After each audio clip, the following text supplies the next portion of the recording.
Hello, I'm Secretary of State Kris Warner, and I serve as the Chief Business Officer for the state of West Virginia. Part of my responsibility is to make sure that West Virginia is positioned to help create a strong pro-business environment to help grow our state's economy. To do that, my office is working to promote the services and programs available throughout the state to help support entrepreneurs and small business owners. This is part of a video series we call Just 3 Questions with West Virginia business leaders and entrepreneurs. Joining me today for Just 3 Questions is Mike Graney. He's the Executive Director and Acting Secretary for the Department of Economic Development for the state of West Virginia. Mike's team is committed to driving the state's economy and ensuring that West Virginia is positioned to attract new investment. Mike, thanks for joining me today. So happy to be here. Thank you. You've spent much of your professional career in executive and co-founder positions with companies related to the petroleum industry. If you could wave a magic wand, where do you think the state's attention should be for economic development and growth?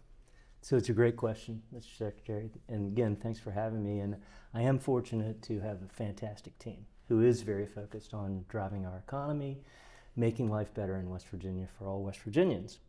So I believe that we need to continue to focus on intentionally diversifying our economy. We need to continue to focus on our existing industry clusters, and we need to continue to target manufacturing and advanced manufacturing projects because of the supply chain that accompanies those projects. Finally, I truly believe that we need to focus on pathways for expansion for our existing companies. In economic development, job number 1 is to retain the companies we have. Job number 2 is to help them expand. And job number 3 is to attract new industries and new companies to our state. And so that's my magic wand. All right. We have companies looking to locate in West Virginia. They're trying to decide what state is best for their business. What do you think the West Virginia legislature could do to get more businesses to say yes to West Virginia? So another great question, Mr. Secretary. We must maintain the great business climate that we've achieved over the past 20 years or so. And we've had major reform along those lines. And so we are an incredibly attractive state to do business in. Our climate's right. I truly believe that we need to address the inventory and personal property tax issue. Okay. In particular, West Virginia is an outlier on the inventory issue, and we're the only state that doesn't have a methodology to mitigate that. And so it becomes a very important question. Now, I know it's going to take time to address that because it's a big financial issue, but I think it continues to be very important.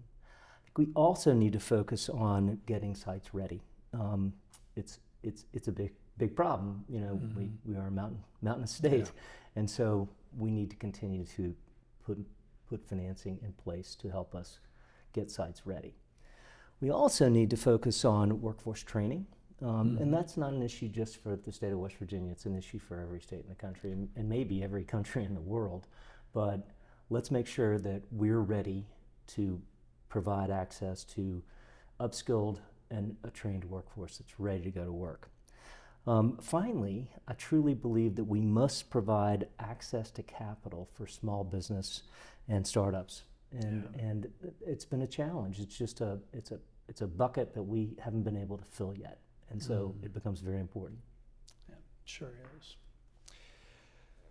What industry sector do you believe will grow the most in the next 10 years? And what should West Virginia do to facilitate that growth? Another great question. And I could go on and on about this. I know we only have 3 questions, but data centers and technology, in particular with cyber and digital identity security, we are a biometrics capital of the country right now. And so let's extend that. Let's continue to draw on that. And energy, all of the above energy. We've been an energy state since before we were a state, so we must embrace that, and I think that we're positioned to do so. Aviation and aerospace, big deal. I think the average vehicle has about 40,000 parts. The average aircraft has 400,000 parts, and so we might not be able to assemble planes here because we don't have a big enough space, but we certainly can manufacture all of the parts. And we have a great opportunity to really advance that. Advanced manufacturing is definitely going to be part of our play, and entrepreneurship and small business growth. I think all those things will thrive in the next 10 years, and I'm excited to be a part of laying the foundation for that. That's great. I greatly appreciate you joining us today for Just 3 Questions. Thank you for tuning in, and we'll see you next time.